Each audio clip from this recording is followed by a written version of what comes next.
Hello everyone, Argsy here. Welcome back to Chilliwack, British Columbia for another episode of the Canadian Cattle Farmer. Now we are busy getting our animals fed. We've been really struggling actually with keeping on top of things, mainly because our maize silage has been at its limits of production. Basically the silo can't produce it fast enough, and we've sort of been having to ration the feed mix as much as we can, which is actually leading me to a decision that is going to come very soon. We are going to get rid of some of our beef cattle, probably not today, but I think these ones in here, the Angus and the Limousine, I'm probably getting very close to the optimum time to sell them. They're 21 months old, they're worth a decent amount at the moment, so I think might have to take them, send them down to the dealer and get rid of them. We are just, like I said, having to ration, so I think these guys, as you can see in their feed trough, don't have much at all, but we'll probably only give them maybe 15,000 litres or so. Get this down to about 50,000, and then we'll take the rest through to the cows, because they are our voracious eaters. They are chewing through our feed at a great rate of knots, and really they're also the ones producing all the money for us with our milk. So you can see there, $777,000. Now we are into June. We have skipped forward from May when we were here last, and that means a couple of things. One is our new grass field, the one on the other side of the trees here in front of us. It is all ready to harvest or cut. So we're going to mow that and probably make some more silage. I'm still trying to decide how I'm going to do that, but I think we'll probably mow it and windrow it. In fact, what we are going to do, I'm going to look at buying a new header for the windrower that we have, and then we don't have to bother about possibly windrowing it. If we go for the wider one, it'll mow quicker and get through the field quicker, but I think it will drop it in the swath, so we don't have to worry about going through and windrowing afterwards either. So that could be a little bit of a saving there. We can go straight into running a forage harvester through it and getting the silage put into the other bunker and having a couple of loads of silage there. So that's probably the plan for today. What else do I have on my list? So the other thing we had talked about was selling the land up on the field north of here, up where we used to have our cows, where we had that little bit of clover. Now the clover was great. I did have to go through and edit the Maize Plus to be able to use clover hay in the feed mixture. I came in and was mixing some feed and feeding the animals, and I couldn't even use it. So fortunately it was pretty easy to add that in through the animal extension part of Maize Plus that we're using. So it didn't take too much effort to add it in, but just a little bit of hassle, and I sort of had a nervous wee moment when I started mixing it that I wasn't going to be able to use the clover at all, and we were going to end up in the same position we were with the alfalfa all those months ago, but fortunately we were able to do something with it. Now I think we've got enough maize left in the silo to be able to make one more feed mix up, so we'll go and do that. We'll apportion that around the animals, figure out who needs what, and then I think we'll go and take a look at grabbing this header for the windrow and making a start on getting that grass mown. So there you go, we've only got 11,000 litres of maize silage, and that's about what I've been putting into this feed mixer. We're using a ration of about, like I said, about 11,000 litres of maize, 11,000 litres of silage. We put 32,000 litres of hay in, which is 4 of the big bales. That takes us up to 54,000, which then leaves 2 straw bales for our 10,000 litres, and that seems to be working out quite well for a mix. Obviously we're chewing through our hay very quickly, getting rid of that clover hay, which isn't ideal, but at the end of the day, whatever we cut the grass for, whether we cut it for straw, for silage or for hay, we're going to be using it in the mix regardless. So I think if we make it silage, it's just one less thing we have to handle and deal with. But yeah, here we go. We'll get this all filled up, get this feed mix made. Don't know why this conveyor always wants to stop. It sort of gets 1200 litres on it, gets it full, and then stops filling unless I press it again, and then once I've pressed the refill button again, it'll keep going until I tell it to stop. So just a little vagary of the system. Anyhow, let's get this feed mix mixed up, and then we'll grab the pickup, grab the trailer, and we'll head on down to the dealer to go and get this new header. There we are down at the store, and we are all loaded up with our brand new header for the swather. So it set us back 25 grand. Obviously got the case branded version to match the swath we have, and this well, it doesn't run quite as fast. It's 9 miles per hour. It's the max mowing speed with this. I'm hoping that because it will drop a swath, it sort of saves on the effort of having to windrow, one less pass across the field, less field compaction, that sort of thing. Our windrow is not the biggest either. I think our windrow is actually only about 8 metres, so this will drop a swath just as wide as the windrow would. There are some pretty impressive mergers that are out there at the moment. We could have looked at maybe purchasing something like that, but I think the bigger your windrow is, often you might find that the pickup doesn't pick it up anyhow, and you end up having to go back. So we're going to give this a try. I mean, we can afford to. It's not like we're short on money or anything like that. Although, in saying that, we do still have quite a bit of debt we need to down pay. So we should probably consider putting some of our money towards that. But for now, we are going to focus on getting this grass mown over in the new field. So we'll get back down to the yard, get this taken off the trailer, hooked up onto the swather, and we'll go and tackle that. So just as we drive back past here, you'll notice our clover has started growing again, which is good. I did wonder whether we might have had to mulch it like we did with the alfalfa. It doesn't seem to. It seems that it will start growing all on its own, which is fantastic. But anyhow, I think we will get rid of that block of land. It's not really worth the value it is for the amount we're using it. We don't need the animal part of it anymore. So we might actually sell up and look at buying another piece of land. One piece I'm actually considering is this bit just here on our right, which is currently has wheat in it. So there's this option here. The other option is just down on the other side of all the fields we own. So we will give that some consideration. Now, the other thing, just as we're driving along here, I'm going to pull over and stop. In fact, here's as good a place as any. Just want to go and have a look at our corn, because up in here, I've actually replaced the textures here. Because we're basically growing our corn for maize, we're using Benji FS, I think it is. He's made some corn textures specifically for maize. So you notice it's a lot denser, kind of got weeds and grass growing in the bottom of it.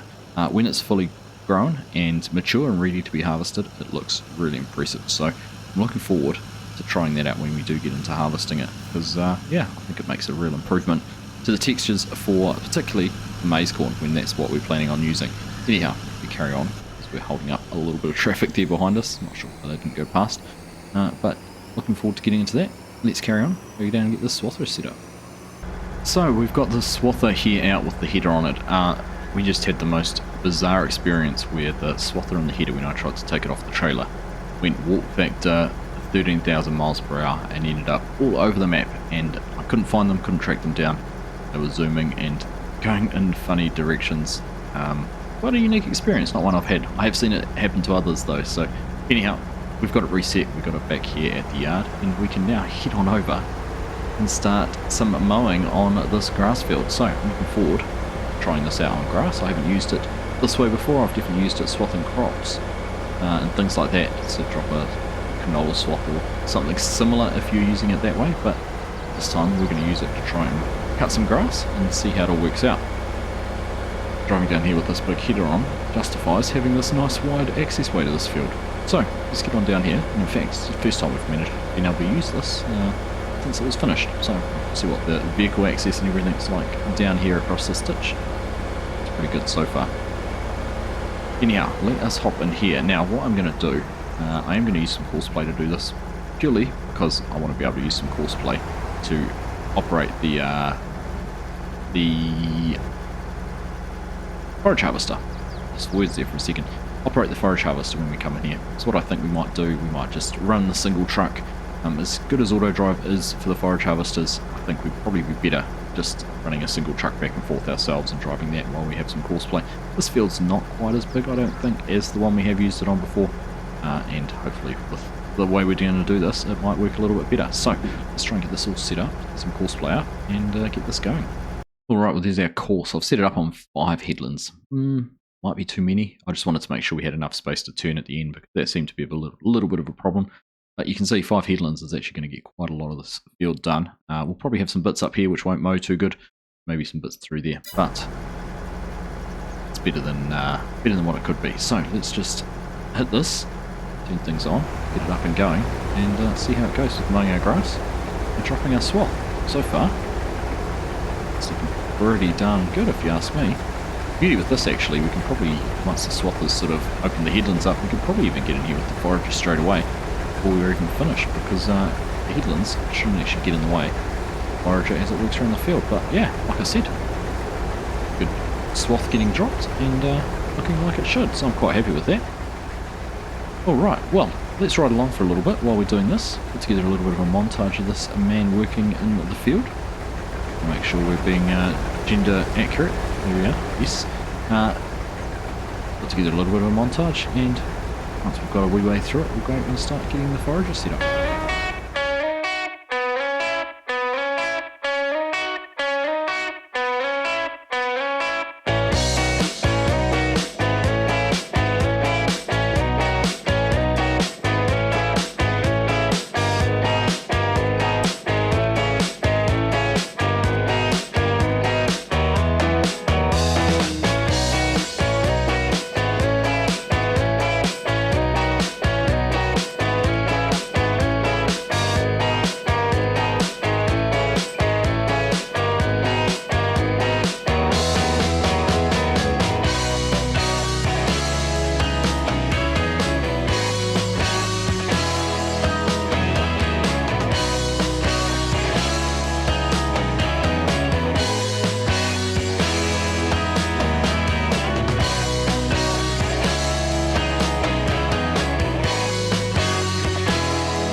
Swather just about to head off on the 4th pass around the headlands. So we've got a nice big open headland already. That's 3 passes. Probably could have done with 4 rather than the 5, but we'll let it go.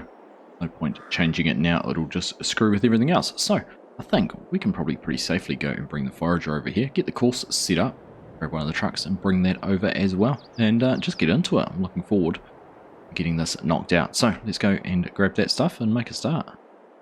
Just got a little bit more silage additive we'll get put up into the tank in this, just to make sure we're maximising our potential yield. The tank is up on that side, right? Put this down, climb up the stairs. We put it down on the stairs, climb up, get it put up in the tank, and then we'll be on our way. So we've grabbed ourselves the truck. We've got the worker set up, running courseplay on the bunker silo. We did have a little bit of grass left over from last time in the back of this truck, so we've just dumped that out. The forage harvester is all set and ready to go over here at the field, so we will get over and make a start. And we'll have to keep an eye on that courseplay driver on the silo. It might be a little bit of a lip on the front of the silo, which might make it a little bit hard for it to work properly, but we'll see how we go. Right, let's get this in here. Just pull up beside where it's going to start from, and then we'll jump into the forager. It's like the windrow is on its last headland pass, is it? I think so. And have a look in here, and this should be all good to go. First waypoint, we've already loaded the course. Should just be able to press go, and with everything all parked up next to it, let's hop back over in here, like that. We're too far forward, or we're blocking the way, one or the other. Too far forward by the looks of things. Here we go, we're up and moving. This has made it much easier by mowing with that swather and not having to worry about our windrowing or anything like that. Straight in after the mower, straight into getting this picked up. So let's just see how we go. We'll get this first load picked up, go and get it dumped, see how the tractor's going over in the courseplay in the bunker, and then we'll just get into it. Well, that bodes well. We haven't quite made it around one full lap, and we're full. 65,000 metres. So we will carry on, get our way out of here, go and get this dumped, see how the tractor's going in the bunker, and then we'll just jump. I think we're going to try and time-lapse this. We'll just be in the truck driving back and forth.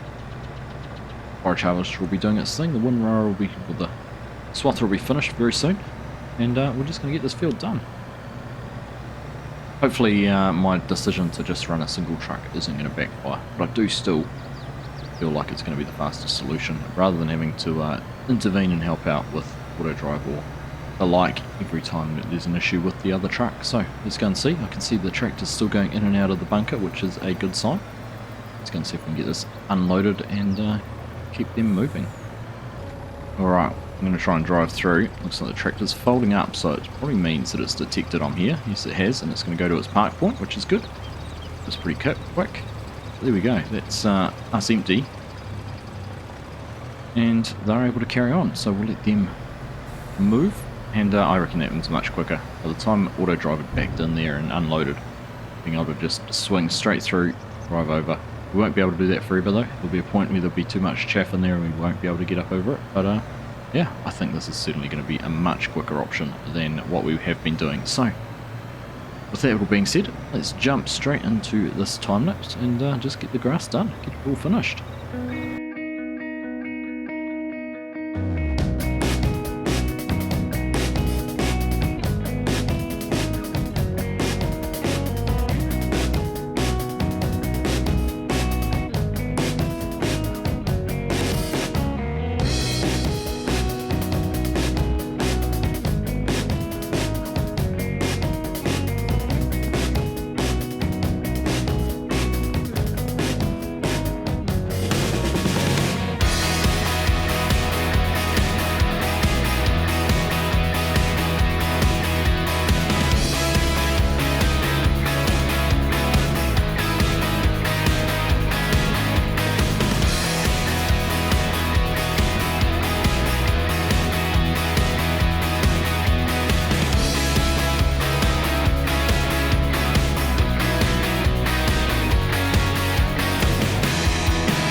Only a couple more passes to go and we will be done. This has gone pretty smoothly actually. Only negative I'd have to say is that the courseplay tractors push quite a lot of the chaff and that through the back of the silo. I kind of expected that.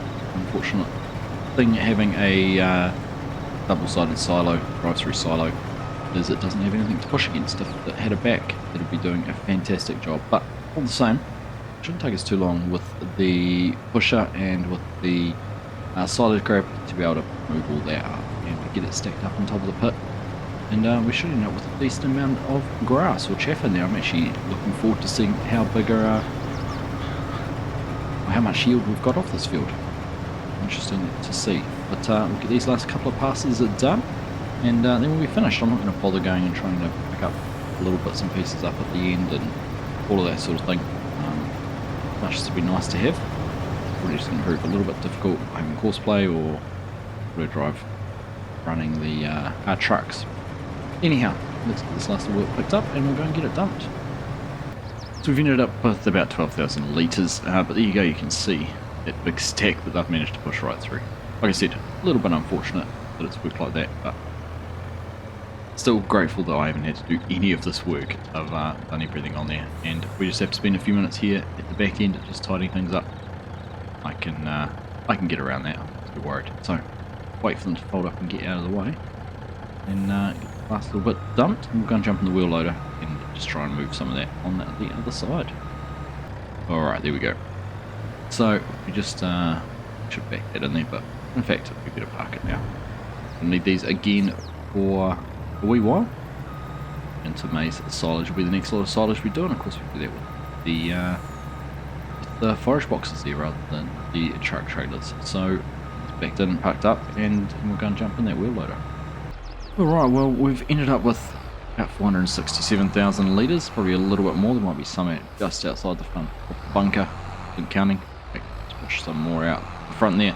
But we've tidied up all of this side, got all of the chaff that was outside. There was actually quite a bit. I should have looked in the menu to see how much chaff there was in here to start with, and then how much we ended up with.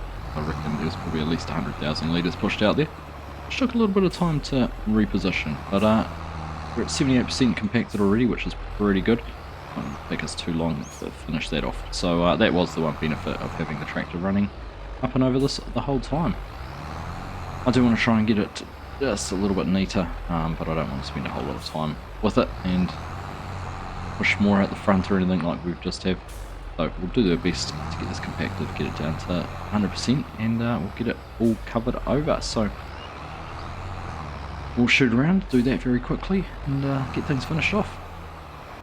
And there we go, we've got that to 100% compacted, 462,000 litres. So let's go and put ourselves a blanket on it. Didn't get quite the level as the other one on top here, but we're also not quite as full. Not actually gone up over the edge. And, well, everything in at that end. Did we get everything in at the other end? Look. All but in. So that's worked out alright. Another 462,000 litres we've got sitting in this one still. Up here, 544. So we've got over 1 million litres, 1.1 million litres of silage, which will help. That'll help keep these animals fed and happy. Obviously our biggest concern right now is our maize silage. We're running low on that, so fingers crossed we're not too far away from being able to get in across the road into the corn and getting that chopped up into some nice nutritious feed for our cattle. So we will wait and see when we get that done. Anyhow, that is going to be it for me for this episode. We've achieved what we wanted to achieve, so I hope you have enjoyed it. As always, thank you all very much for watching, and I'll catch you in the next one.